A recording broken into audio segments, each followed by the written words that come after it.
Boa noite aos irmãos e também aos que estão acompanhando. Que Deus possa abençoar cada um de nós nesta noite. Até quando devemos continuar cuidando da obra de Deus? Quando concluímos uma obra no reino de Deus, significa que a nossa missão acabou? Temos um tempo em que nos aposentamos de servir a Deus?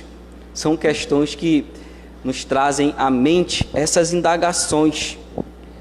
Qual é a nossa responsabilidade neste mundo, sendo um povo de Deus? É válido refletir no que Paulo falou em Efésios, que Deus nos salvou, no capítulo 2, versículo 10, para as boas obras. O irmão falou isso aqui, a fim de que nós pudéssemos andar nestas boas obras. Então a nossa responsabilidade não é apenas ser um salvo e pensar em ir para o céu, ser livre da condenação eterna, é servir a Deus. Irmãos, quando Deus formou o povo de Israel, Ele o fez com uma missão, de que fossem testemunhas às nações, ao mundo a qual eles estão inseridos, para mostrar ao mundo que só existe um Deus verdadeiro.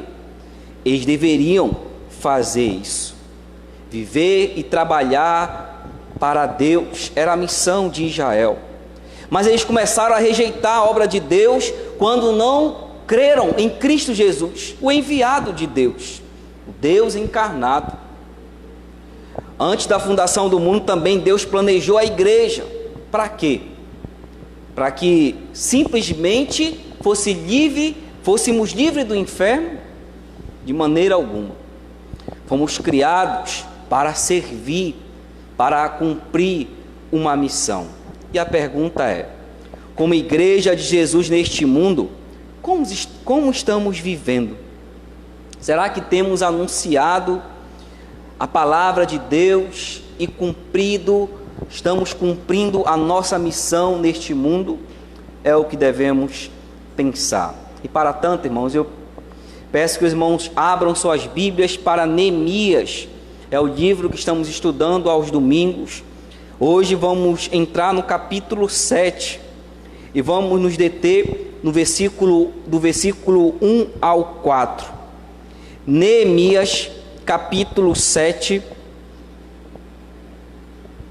dos versículos 1 a 4.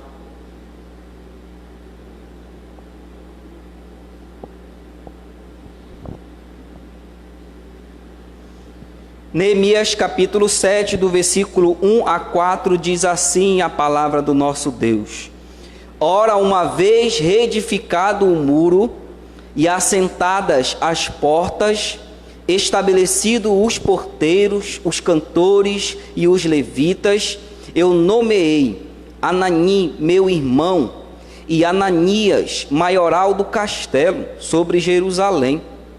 Ananias era homem fiel e temente a Deus, mais do que muitos outros, e lhes disse: não se abram as portas de Jerusalém até que o sol aqueça, e enquanto os guardas ainda estão ali, que se fechem as portas e se tranquem. Ponham-se guardas dos moradores de Jerusalém, cada um no seu posto, diante de sua casa. A cidade era espaçosa e grande, mas havia pouca gente nela, e as casas não estavam edificadas ainda. Senhor Deus, Pai, obrigado pela Tua palavra. Nos ajude nessa noite a compreendê-la, porque, ó Deus, nós temos uma missão. O Senhor não apenas nos salvou para estar com o Senhor eternamente, isso é maravilhoso, mas também, ó Deus, o Senhor nos chamou para sermos um instrumento do Senhor. E há muita coisa a fazer, ó Deus, na Tua obra. E certamente cada um de nós temos uma missão Nos ajude nessa noite a compreendermos isso. Que muito mais, ó Deus, do que objetivos temporais, terrenos desta vida, possamos mirar os objetivos de servir ao Senhor. É isso que nós pedimos, em nome de Cristo nós oramos a Ti. Amém. O povo de Deus tem responsabilidade na obra do Senhor. Bom, nós temos visto esse livro e temos aprendido que ele fala da boa mão de Deus, que vai construindo a história. Nós já falamos reiteradas vezes aqui o contexto deste livro. O povo está voltando do cativeiro e Neemias volta, é o terceiro retorno do povo. E ele volta com o objetivo de reconstruir os muros de Jerusalém. Irmãos, quando adentramos o capítulo 6 deste livro, até no capítulo 4 mesmo falando, nós vemos como Neemias enfrentou grandes obstáculos para servir a Deus neste lugar. Porque os inimigos se levantaram. Uma vez que houve a disposição dos servos de Deus para fazer a obra, os inimigos se levantaram. E aí no capítulo 4 nós vemos essa intenção dos inimigos em querer fazer parar a obra de Deus. E sabe qual foi? A primeira tentativa deles, a primeira estratégia que eles usaram no capítulo 4 foi a zombaria. Tentar menosprezar os servos de Deus. Mas Neemias orou e os muros não pararam e continuaram. A obra de Deus continuou avançando. No capítulo 6, nós vimos que eles não se conformaram e continuaram a tentar parar a obra de Deus. Agora não mais tentando contra o povo, mas agora o alvo deles era Neemias no capítulo 6. E primeiro eles formaram uma emboscada e convidaram Neemias para ir nessa emboscada. Neemias não foi. E a obra de Deus continuou. Mas depois disso, irmãos, eles tentaram mandando uma carta aberta, fazendo acusações a Neemias, dizendo que ele era alguém que estava se revoltando contra o rei persa, contra Artaxerxes. E também que Neemias tinha como objetivo, na verdade, ser o rei dos judeus. Neemias diz: olha, isso tudo é mentira. Isso vem da cabeça de vocês, não é a verdade. Mas e por fim, irmão, no capítulo 6, não conseguindo êxito contra Neemias, eles tentaram levar Neemias a pecar contra Deus. Como? Dizendo que iriam matar ele naquela noite e que ele deveria então se esconder no templo. Neemias compreende que era uma outra tentativa de levá-lo a pecar contra o Senhor e fazer a obra de Deus. Mas, irmão, no capítulo 6, final do capítulo 6, a obra, a reconstrução dos muros se conclui. Ela termina. E a pergunta é: e agora? Neemias cumpriu a missão dele, ele tem que ir embora, não há mais nada o que fazer quando nós concluímos uma obra. O que falta fazer ainda? É interessante, irmãos, porque Neemias vai continuar servindo a Deus. E vamos ver nessa noite algumas das responsabilidades que ele teve aqui e que podemos aplicar a nós. A primeira responsabilidade foi organizar o trabalho. Olha aí o versículo 1 e 2 do capítulo 7. Ora, uma vez reedificado o muro e assentada as portas, estabelecido os porteiros, os cantores e os levitas, eu nomeei Anani, meu irmão. Irmãos, Neemias tem a responsabilidade agora de organizar o trabalho. Percebam aqui que os judeus estão se formando novamente como uma comunidade. Os muros estão reconstruindo e agora eles podem ter autonomia. Eles podem agora crescer como uma nação novamente, um reino. E para tanto era necessário organizar o trabalho, organizar aquela sociedade. Neemias precisa fazer isso. E sabe o que ele faz primeiramente aí, irmãos? Ele estabelece funções. No versículo 7 diz aí que edificado o muro E assentado às portas, o que foi que ele fez? Estabeleceu porteiros, cantores e os levitas.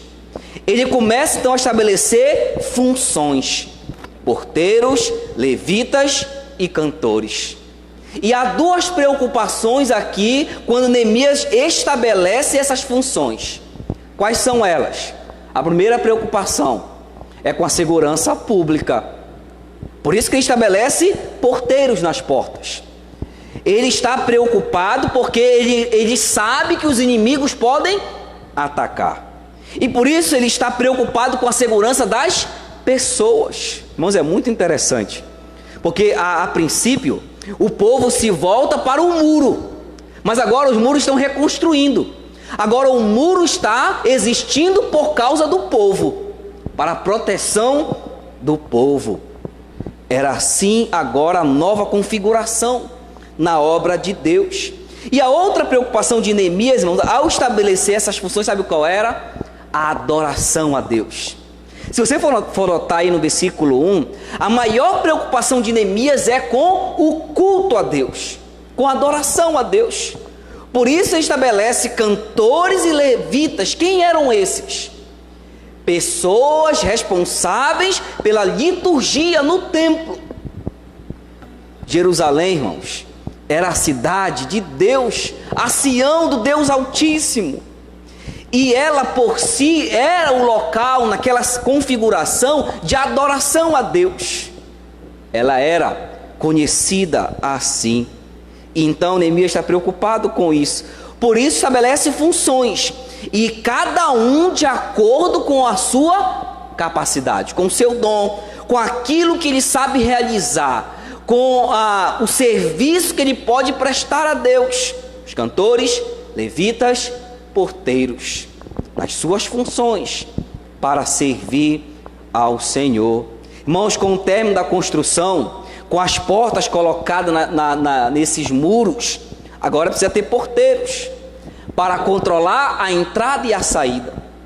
Agora, com o templo reconstruído, Zorobabel fez isso, precisava ter o quê? Pessoas para cuidar do culto a Deus. Irmão, Neemias era um líder sábio. Ele sabe que agora há uma necessidade de organizar o trabalho, estabelecer funções, colocar cada um na sua posição, no seu posto, para servir ao Senhor. E eles não deveriam ter medo, porque agora eles podem, como uma comunidade, como um povo de Deus, agora um reino, cultuar ao Senhor. Até porque tudo que haviam conquistado foi Deus quem fez. Então ele está organizando esse trabalho e estabeleceu funções. Mas também, irmão, nessa organização ele vai nomear lideranças. Olhe comigo o versículo de número 2. Eu nomeei Anani, meu irmão, e Ananias, maioral do castelo sobre Jerusalém. Ananias era um homem fiel e temente a Deus, mais do que muitos outros. Irmão, note aqui que Neemias sabe que ele não pode fazer todo o trabalho. Ele foi chamado para uma missão, para ser um líder deste povo aqui, dos judeus. Mas ele sabe a necessidade que existe de mão de obra, de pessoas para serem assistente dele, para juntos então avançarem e preservarem o que haviam construído, os muros de Jerusalém. Irmãos, e Neemias então o que ele faz? Ele nomeia lideranças para assumirem postos e fazerem o trabalho de Deus. Agora, irmãos, é interessante pensar qual foi o critério que Neemias usou para nomear lideranças. Qual foi o critério que ele usou aí? Será que foi a capacidade de cada um? Será que foi a personalidade de cada um? Será que foi o carisma de cada um? Qual foi o critério que ele usou? O texto diz aí: Anani e Ananias eram um homem fiel e temente a Deus. Neemias usa 2 critérios para estabelecer lideranças, para estabelecer pessoas que poderiam ajudá-lo. Qual foi os 2 critérios? Fidelidade e temor. Não era fidelidade, irmãos, a Neemias, nem temor a Neemias, que era o líder, mas era fidelidade e temor a Deus. Sabe por quê, irmãos? Porque Neemias sabe. Lembre que havia muita perseguição de fora e de dentro. Estabelecer qualquer homem por carisma, por exemplo, Neemias saberia que isso ia dar problema. E por isso que o critério que ele usou, qual foi? Fidelidade e temor a Deus. Sabe por quê? Porque alguém que é fiel e teme a Deus, ele vai realizar a obra do Senhor, independente de qual seja as circunstâncias, independente do momento, independente do que ele for enfrentar, ele sabe que ele deve ser fiel a Deus e temor ao Senhor. Isso é muito interessante, porque esse critério que Neemias usa, irmãos, é o critério que se apresenta em toda a Bíblia, de fidelidade e temor a Deus. Esse é o padrão divino para lideranças: fidelidade e temor a Deus. Neemias não olha para esses homens, para a capacidade, para o carisma, mas ele olha para eles, para o quanto eles temem e são fiéis ao Senhor.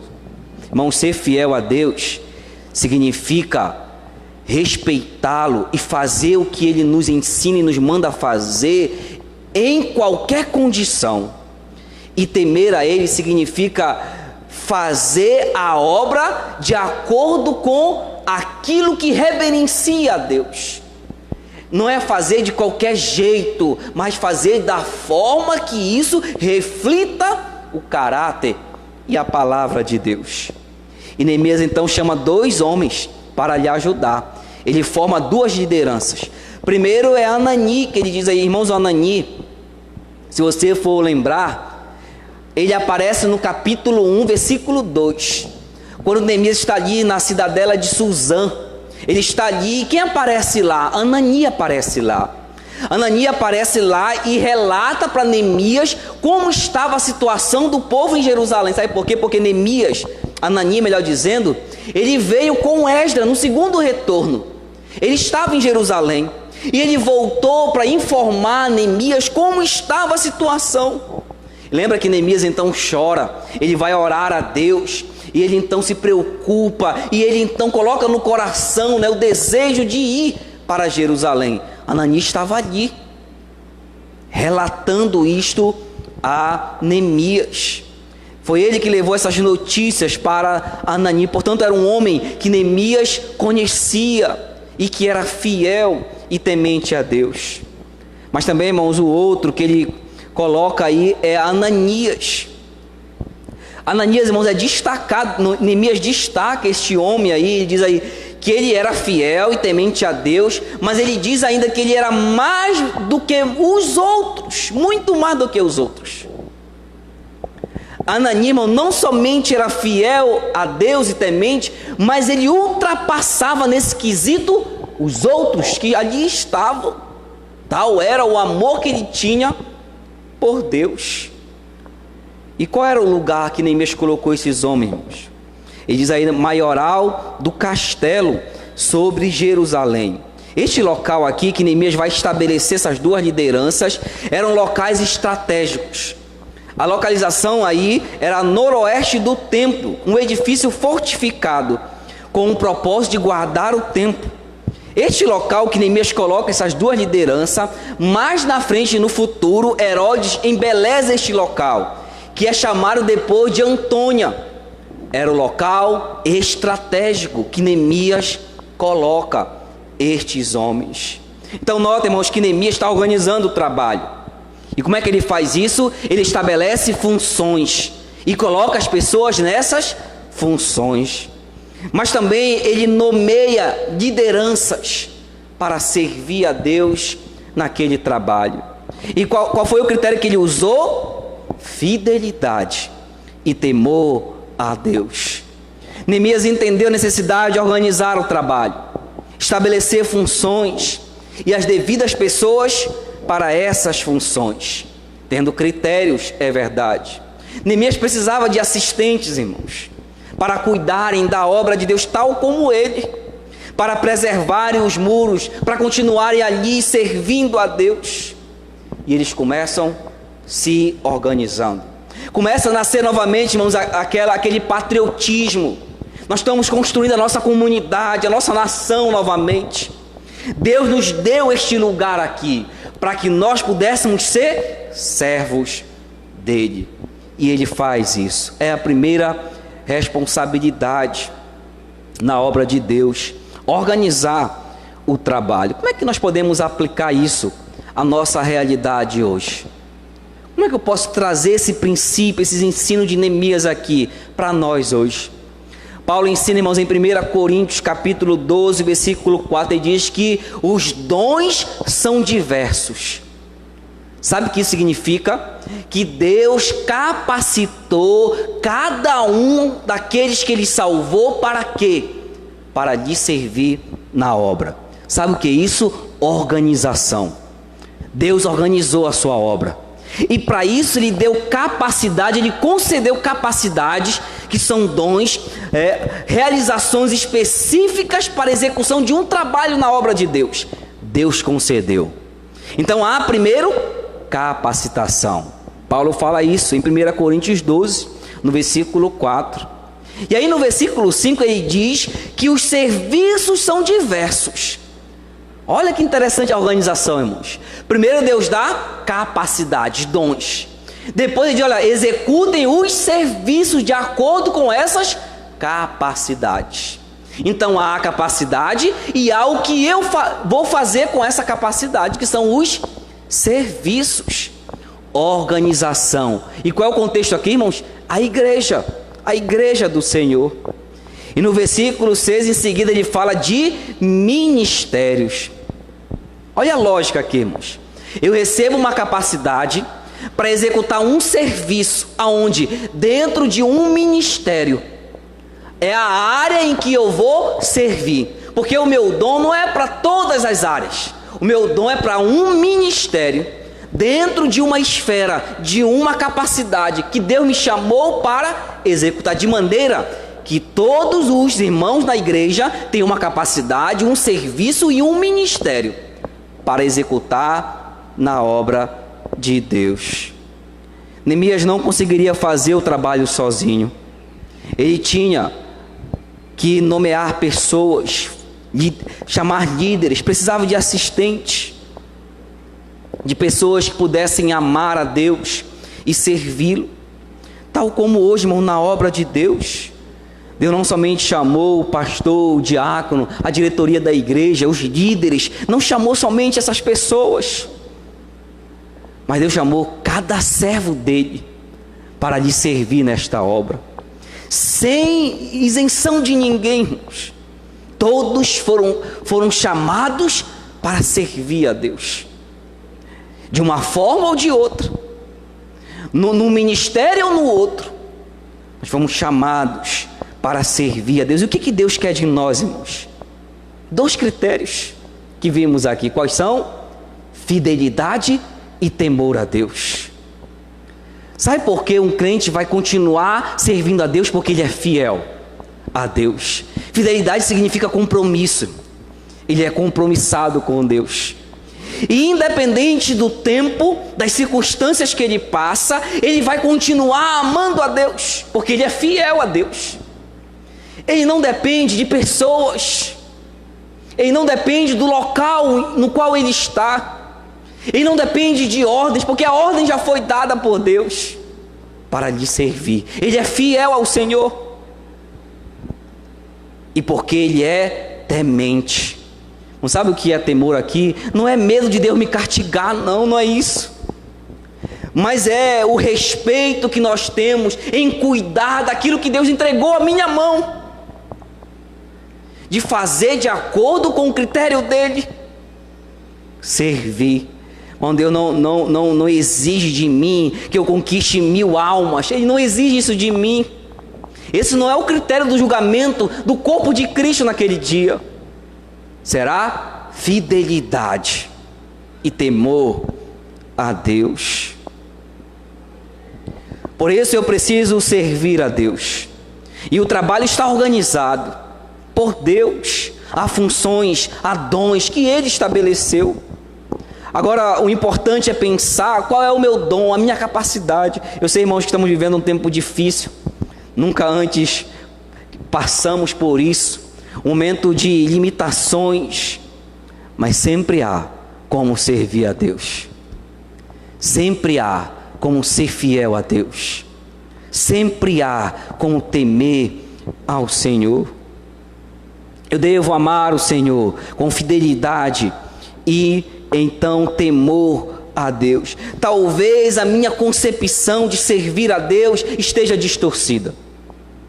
Sabe que às vezes nós não percebemos, irmãos, que a imagem que muitos crentes têm é o seguinte: quem é que serve a Deus é quem está lá no campo missionário, né? Tal como os vários missionários que nós conhecemos aqui no nosso campo. Estão lá em Capanema, em São Miguel, estão lá em Bonito, os servos de Deus servindo a Deus, é eles que servem. E eu não fui chamado para missões, pastor, eu não tenho que servir a Deus. Ou talvez tenha que ser como o pastor, né? Que se dedicou a vida para o ministério. Deus chamou esses, é verdade. Mas você pode servir a Deus com o seu trabalho. Você pode servir a Deus da forma como Deus tem chamado você. Deus não vai exigir, irmão, de um irmão que tem limitações, que ele faça o que outros façam. Mas Deus tem um chamado específico para ele, um serviço específico para ele, que está de acordo com aquilo que ele pode realizar para o Senhor. O que Deus quer dele é fidelidade, e que ele expresse temor a Deus. E ele pode fazer isso usando o que Deus lhe deu, dons e talentos. O seu trabalho, por exemplo, pode ser usado para servir a Deus. Primeiro, com o nosso testemunho. A forma como eu trabalho secularmente é uma forma, irmão, de glorificar a Deus, de mostrar ao mundo e às pessoas que me cercam que ali há um servo fiel, trabalhando secularmente, um servo fiel a Deus. Lá no meu trabalho secular, as pessoas podem reconhecer que eu sou alguém que temo a Deus, que eu não faço as coisas que normalmente as pessoas sem Deus fazem. Eu temo a Deus. E o meu testemunho está sendo expressado. Isso é servir a Deus. É usar esse testemunho para alcançar vidas. Mas eu posso empregar o meu trabalho também para alcançar almas. A minha capacidade, aquilo que eu fiz lá na faculdade, que eu aprendi, isso eu posso usar para servir a Deus. Nós podemos servir a Deus de uma forma ou de outra. Deus tem chamado você que está aqui nos ouvindo, você que está aqui, meu amado irmão, neste banco da igreja. Deus tem chamado você. Você tem função na igreja. Você tem uma missão na igreja. Você tem um posto para assumir na igreja. Você foi nomeado para assumir lideranças também na igreja. Deus está nos chamando. Eu sempre tenho dito isso aqui. Nós não sabemos quanto tempo nós temos. Nós enfrentamos um tempo difícil aí.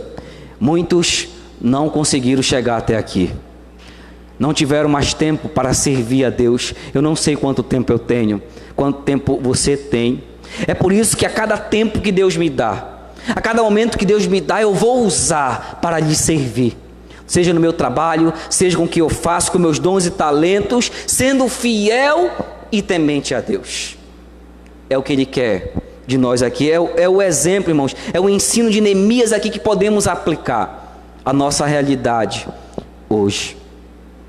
Mas uma outra responsabilidade, irmãos, que Deus quer nos chamar, é que você olhe para o seu coração.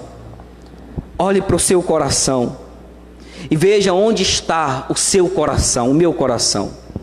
Aquilo que nós valorizamos de fato. Será que é ser fiel e temer a Deus? Eu preciso pensar nisso. A outra responsabilidade, irmão, está no versículo 3 e 4 do texto de Neemias, capítulo 7, versículo 3 e 4. Diz assim a palavra de Deus: E lhes disse: Não se abram as portas de Jerusalém, até que o sol aqueça, e enquanto os guardas ainda estão ali, que se fechem as portas e se tranque, Ponham-se guardas dos moradores de Jerusalém, cada um no seu posto, diante de sua casa. A cidade era espaçosa e grande, mas havia pouca gente nela, e as casas não estavam edificadas ainda. Irmão, notem aqui que agora Neemias vai mostrar que é preciso manter vigilância. Não basta apenas ter reconstruído os muros e dizer assim mesmo: olha, Deus vai nos guardar. Ele está intervindo. Você lembra que no capítulo 6, os inimigos disseram e reconheceram que a reconstrução dos muros foram por causa de Deus, da intervenção de Deus. Agora o povo poderia pensar o seguinte: já que Deus fez isso, então já foi feita a obra, vou ficar aqui, não preciso mais vigiar. Neemias não entende assim. Ele sabe que precisa manter vigilância.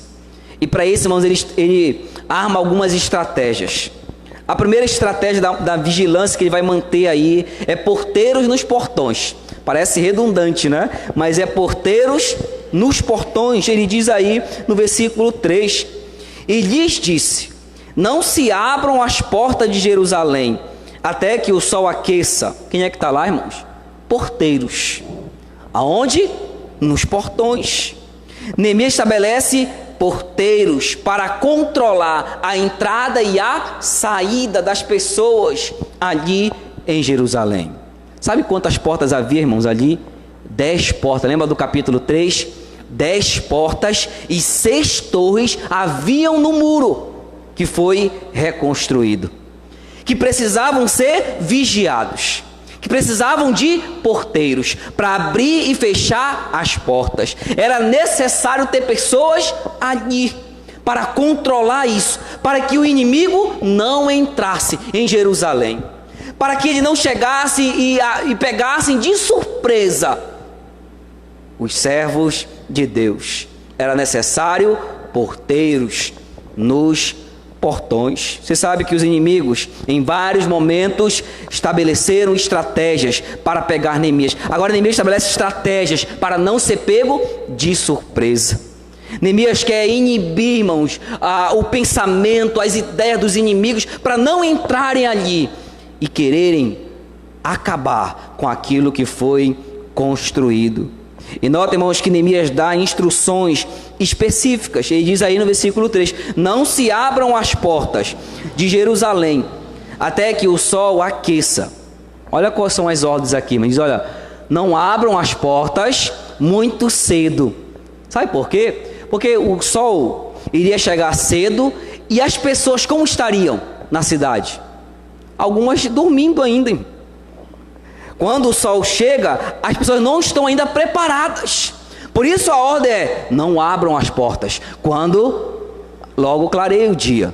Espere um tempo para depois abrir. Por quê? Para que os moradores de Jerusalém possam se acordar e estarem preparados, prevenidos, caso ocorra um ataque.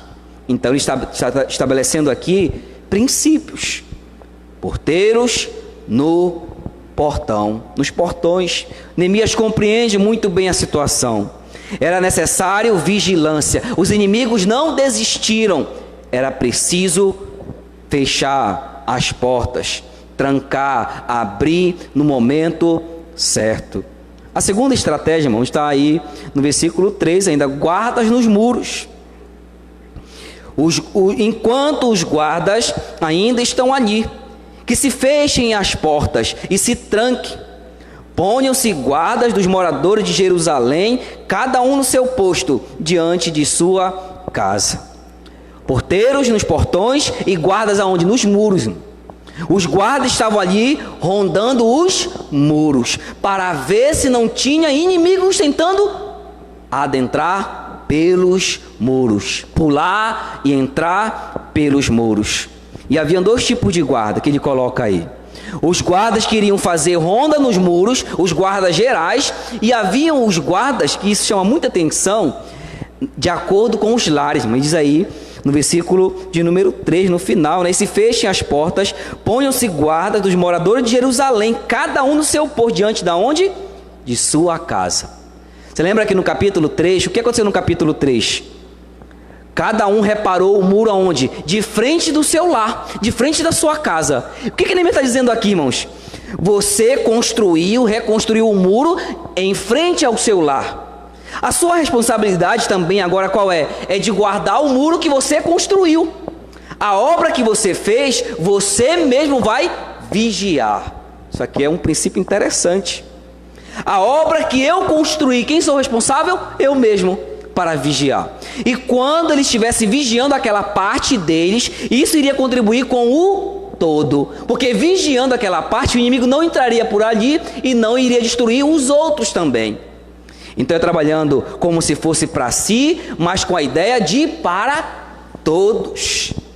Interessante como Neemias estabelece aqui. 2 guardas, um geral e um específico, trabalhando no seu lar, reparando aquilo que eles mesmos haviam construindo.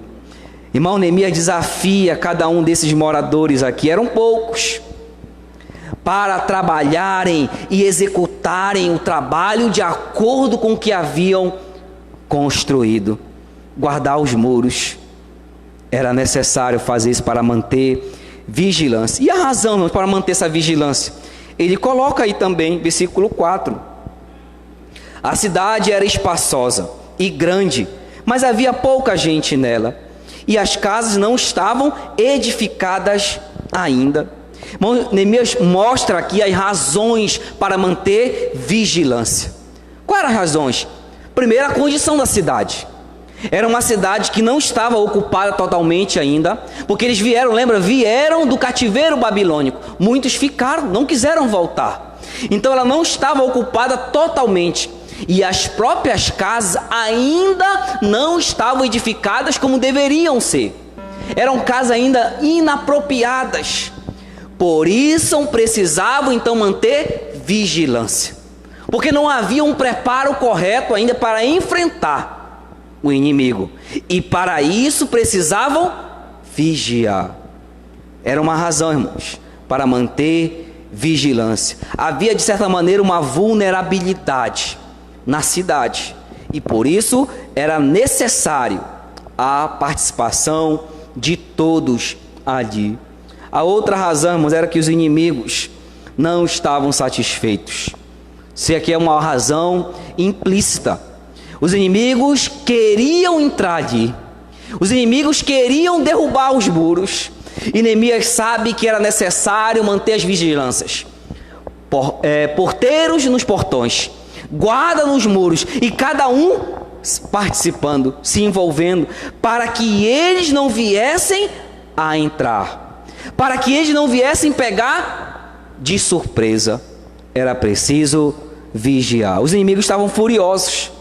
Você lembra que no capítulo 6, quando o muro é terminado a obra, eles ficam irados e querem, irmãos, derrubar a obra que foi feita. Vigiar é uma atitude por toda a vida. Nós, como cristãos, nunca devemos deixar de vigiar.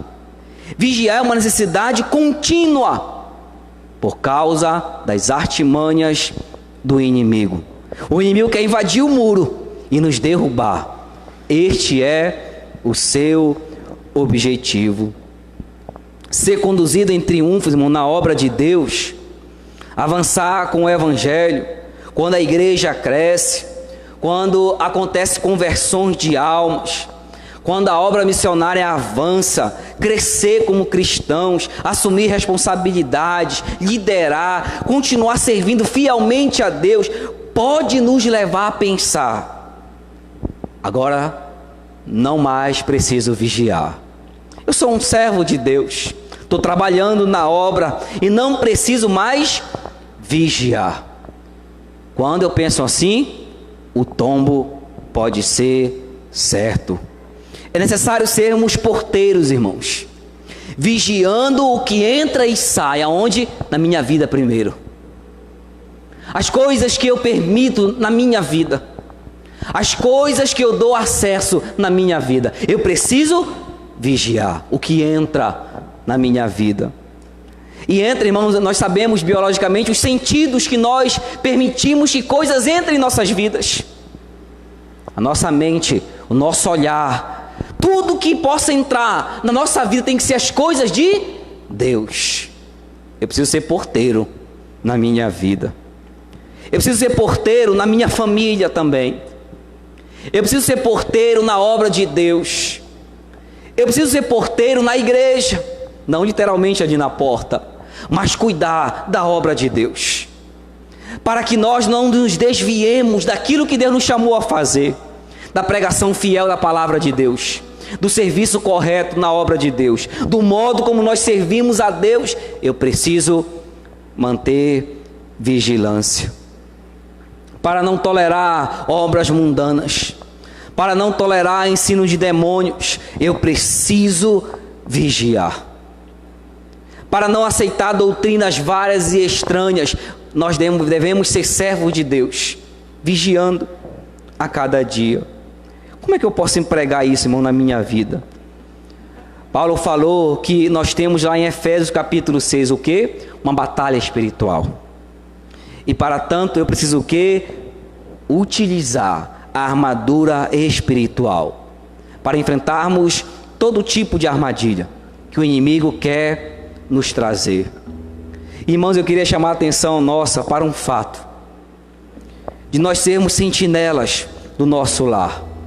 Todos nós aqui, sobretudo nós que somos os líderes, os homens responsáveis pelo lar. Lembra que Neemias falou? Cada um cuida do seu lar, aonde o inimigo pode atacar. E eu queria chamar a atenção para isso, porque às vezes, sem perceber, nós estamos extremamente alegres e felizes quando, por exemplo, os filhos se formam, e isso deveria causar alegria realmente em nós. Esse não é o problema. Ficamos felizes também quando os filhos, as pessoas da nossa família conseguem um bom emprego, nos alegramos com isso. Isso não é problema, deveríamos nos alegrar com isso. Mas o problema é que quando os seus filhos, as pessoas da sua família, você não se importa se elas têm amor e devoção a Deus.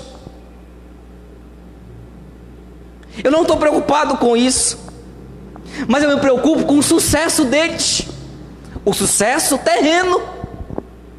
Mas não fico preocupado se eles estão amando e têm devoção e afeição a Cristo Jesus. Eu não estou sendo sentinela do meu lar. Sabe por quê? Você já parou a pensar, irmãos? Se um dia, um belo dia, eu partir dessa vida e chegar lá no céu, e quando todos estiverem ali, a minha esposa, que eu vivi tantos anos, não está lá. Os seus filhos, que você teve muitos anos com você, não estarão lá na eternidade com Deus. Sabe por quê? Porque eu amei e fiquei mais feliz com eles quando eles conquistaram coisas terrenas, mas deixaram de amar a Deus. Eu não fui sentinela do meu lar e permiti que eles se perdessem, porque eu não fui alguém que vigiei. Você pode dizer que a sua família estará com você na eternidade com Deus? Isso deveria me preocupar, mais do que qualquer outra coisa. Deveria me preocupar, e muito. Pastor, mas me diga aí, como é que eu posso fazer isso? Como recuperar isso, irmãos? Como fazer isso? Sabe quando? Por exemplo, quando eu posso reunir a minha família e ler a Bíblia e orar com eles, dizer, olha, amem a Deus mais do que tudo nessa vida, porque é isso que vai importar para você. Não é o sucesso, não é o dinheiro, mas amar a Cristo e andar com Ele a cada dia. É isso que vai importar para você. Sabe por quê? Um dia você que está aqui, que é pai e mãe, você que está nos acompanhando, um dia você vai partir e os seus filhos ficarão nesta terra aqui. E como é que eles vão ficar sem Cristo Jesus? Como é que eles vão ficar? É por isso que eu devo ser o sentinela no meu lar. Chamar os meus filhos e dizer, olha, amem a Deus mais do que tudo na vida. Amem a Cristo e o sirvam de todo o coração. Não ame o dinheiro, não ame os prazeres deste mundo, não ame o que o mundo pode oferecer, mas ame a Deus. Mais do que tudo nesta vida. Porque eu quero, irmãos, eu quero chegar no céu, não por mérito, mas pela obra de Cristo, sendo uma testemunha para minha esposa e os meus filhos quando vierem.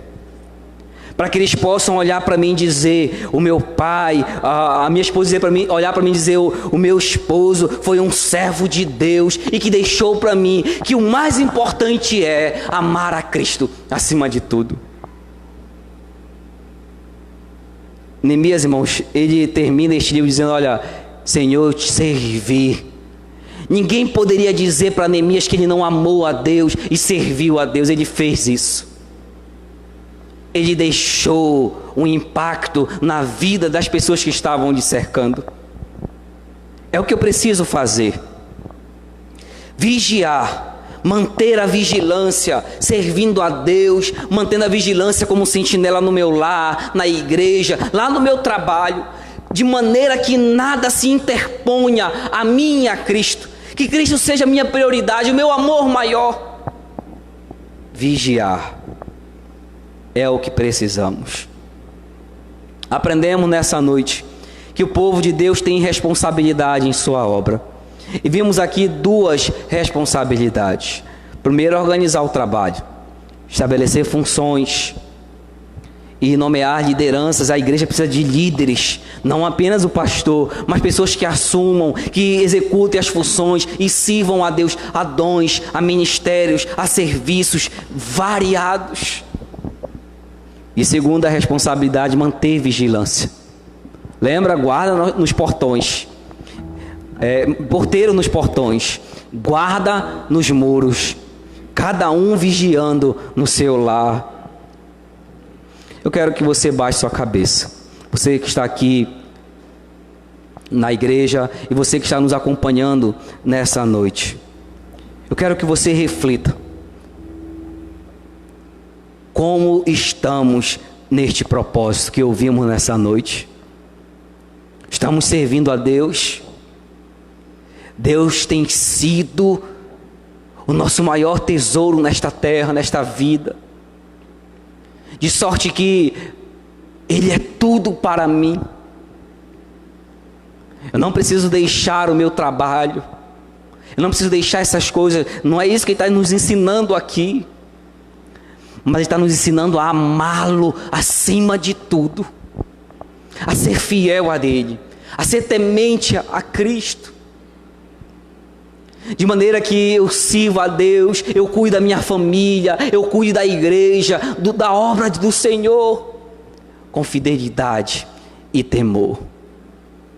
De maneira que quando você partir, eu partir desta vida, as pessoas que são da minha família podem olhar o meu testemunho e o meu exemplo. E eu posso partir daqui com a missão cumprida. Eu fui um servo na minha família, com a minha esposa, com os filhos, no meu lar. Eu deixei para eles ali, cravado no coração deles, que o mais importante nesta vida é Cristo Jesus.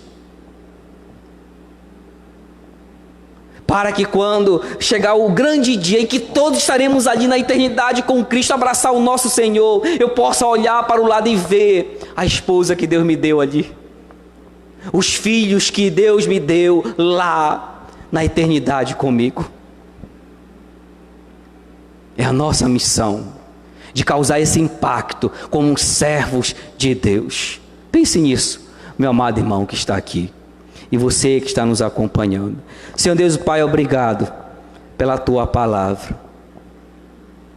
Pai, obrigado porque o Senhor tem nos dado oportunidade de servir ao Senhor, de Te amar, de ser fiel e temente a Ti.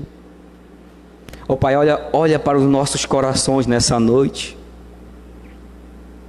Eu sei, ó Deus, o Senhor sabe que precisamos ter recursos financeiros, trabalhar aqui, ter uma carreira, ter uma missão aqui. Mas, Pai, não deixe que isso se torne um fim em si mesmo. Nos ajude, ó Deus, a ter Cristo como nosso alvo maior, a nossa missão de amar, de servi-lo, de ser fiel e temente a Ele e a Ti, ó Deus. Nos ajude, para que o tempo que nos resta aqui, possamos consertar o que é preciso, ó Deus, lá no nosso lar. Consertar o que é preciso no cuidar da Tua obra na igreja, na obra do Senhor. Nos ajude, abençoe cada irmão aqui. O Senhor conhece o desafio de cada um, porque o Senhor sabe, Deus, que nós não podemos converter ninguém. Há pessoas em nossas famílias que têm um coração ainda, Deus, não quebrantado ainda. Que mesmo, ó Deus, que tenhamos nos esforçado, esse coração ainda não foi alcançado. Pedimos a Tua misericórdia sobre essas vidas, ó Deus, que estão no nosso lar, que nos entristece às vezes, porque nós, ó Deus, temos certeza da salvação, não porque somos perfeitos, mas porque essa é a Tua palavra. Mas essas pessoas que são da nossa família, que dormem conosco, que estão aí no nosso lar, naquele teto, ainda não foram alcançados, ó Deus. Alcance pela Tua misericórdia essas vidas, para que eles possam entender o que significa Te amar, Te servir, e possamos assim, ó Deus, ter a alegria e a certeza de saber que estaremos com eles na eternidade para sempre contigo, ó Deus. Nos ajude a pensar nisso nessa noite, a nossa responsabilidade como um povo do Senhor, de cuidar do Teu trabalho, organizar as funções, ó Deus, nomear liderança, levantar lideranças, homens e mulheres, para Te servir e manter vigilância, ó Pai. O inimigo quer nos derrubar. Nos ajude. É isso que nós pedimos, em nome de Cristo nós oramos a Ti. Amém.